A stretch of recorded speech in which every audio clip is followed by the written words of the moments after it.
요즘에도 기생충으로 인해 목숨을 잃는 경우가 꽤나 많다는 사실 알고 계셨나요? 많은 사람들이 기생충 감염은 과거의 문제라고 여기지만 이는 착각입니다. 2018년 질병관리본부 통계에 따르면 한 해 동안에만 2,700명 이상의 사람들이 기생충에 감염되었다는 사실을 발표했습니다. 지금부터 기생충 감염 위험을 가진 음식 중 뜻밖의 음식 5가지를 소개하겠습니다. 첫 번째로 소외간입니다. 많은 사람들이 생으로 먹는 소외간이 건강에 이롭다고 생각하지만 실은 눈개회충에 감염 위험이 있는 음식입니다. 2009년부터 2013년까지 분당 서울대 병원 연구진이 실시한 연구에 따르면 눈개회충에 감염된 환자 100명 중 80명, 즉 80%가 최근에 소외간을 생으로 먹은 경험이 있다고 말했습니다. 더욱이 생간의 섭취는 눈개회충 감염 위험을 무려 15배나 높입니다. 기생충인 개회충이 몸속에 들어오게 되면 장에서 그치지 않고 간이나 폐를 두루 돌아다니며 문제를 일으키는데요.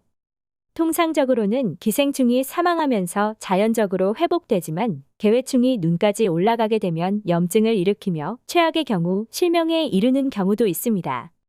또한 개회충 감염 시 초음파 검사에서는 암이나 양성 종양으로 잘못 판단되어 비싼 조직 검사나 항암 치료, 수술을 받게 되는 사람들도 있습니다. 한 TV 프로그램에서는 소의 간을 섭취한 뒤 기생충이 온몸에서 번식하여 7차례나 대수술을 받아야 했던 중년 남성의 사연을 소개했습니다. 단지 몇 점의 소간을 먹고 눈에 이상 증상을 느껴 병원을 찾았으나 이미 기생충이 머리부터 등까지 번식해 있었던 것이었습니다. 더욱이 척수를 따라 이동하던 기생충이 신경까지 압박하고 있었다는 사실이 밝혀졌습니다. 이에 따라 그는 전신 마취를 받고 7차례나 대수술을 받아야 했습니다. 따라서 소간을 섭취한 후 눈이 어둡게 보이거나 일반적인 몸살 증상이 있을 경우 빨리 병원에 방문하여 검사를 받아보는 것이 안전합니다. 두 번째로 주의해야 할 음식은 민물고기와 민물게장입니다.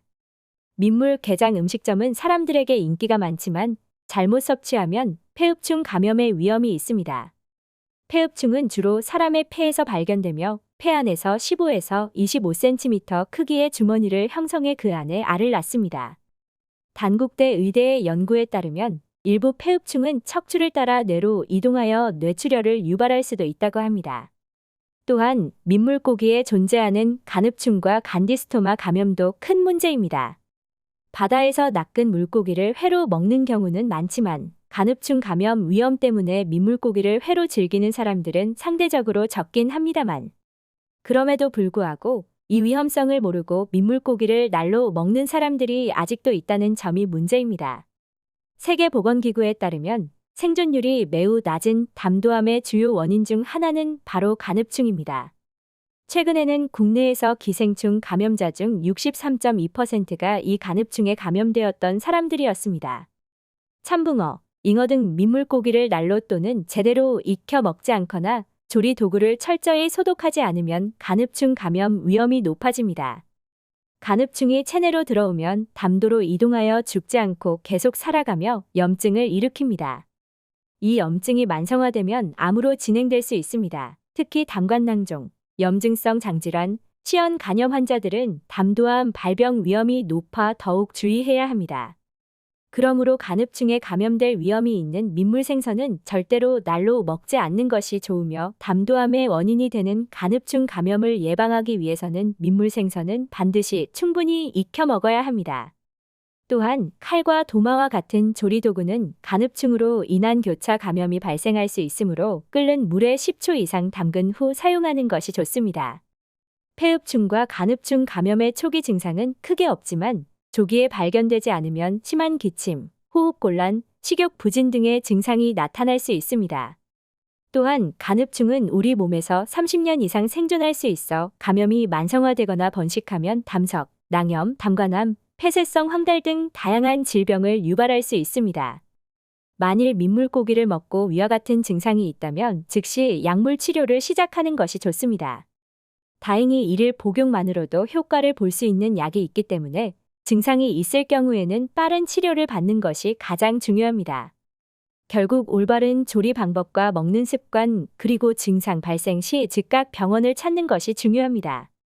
세 번째로 주의해야 할 음식은 바로 생채소입니다. 최근에는 유기농 채소를 선호하는 사람들이 많이 늘어났는데 그럼에도 불구하고 채소에는 기생충의 알이 붙어 있을 가능성이 있다고 합니다. 식품의약품안전청의 조사 결과 심지어 국산 김치에서도 기생충 알이 검출된 사례가 있었습니다. 삼성서울병원 교수의 연구에 따르면 채소는 기생충 감염의 숙주가 될 수 있습니다. 따라서 민물에서 자란 미나리 등은 간흡충에 오염될 위험이 있으므로 반드시 익혀 먹는 것이 안전합니다. 네 번째로 생선에도 주의해야 합니다. 고래회충은 생선을 회로 먹을 때 주로 감염되며 위를 뚫고 나와 다른 장기로 이동합니다. 생선회를 먹은 후 12시간 내에 심한 복통이 생기거나 출혈, 설사 증상이 나타나면 고래회충 감염을 의심해 볼 필요가 있습니다. 위험을 최소화하기 위해 채소와 과일은 반드시 깨끗이 씻거나 가급적 익혀 먹는 것이 좋습니다. 또한 고래회충을 예방하기 위해서는 생선을 60도 이상으로 1분 이상 가열하는 것이 필요합니다. 기생충 감염을 예방하기 위한 가장 좋은 방법은 정기적인 구충제 섭취입니다. 하지만 구충제는 기생충의 종류에 따라 다르게 선택해야 하며 일부는 의사의 처방이 필요합니다. 소간이나 민물고기, 민물게장 등을 섭취하지 않는 것도 좋은 예방 방법이 될 수 있습니다. 체내 기생충을 제거할 수 있는 자연 요법도 있습니다. 그중 세 가지를 소개해 드리겠습니다.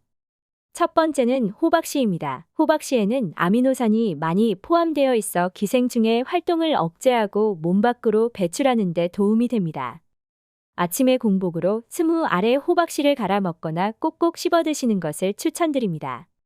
두 번째는 메밀가루입니다. 이는 체내 독소를 제거하고 피를 정화하는 데 탁월한 효과가 있으며 기생충 제거에도 도움이 됩니다.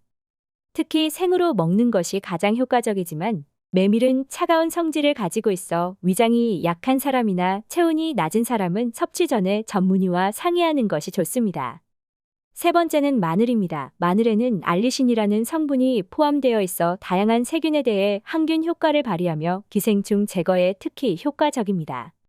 또한 다양한 비타민과 미네랄이 함유되어 있어 건강에도 많은 도움이 됩니다.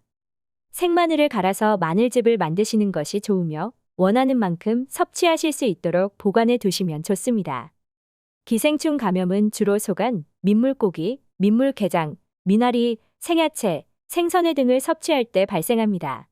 시대가 변하고 생활 및 식습관이 변함에 따라 기생충 감염 위험이 크게 줄었지만 위에서 언급한 음식들을 섭취할 때는 여전히 주의가 필요합니다.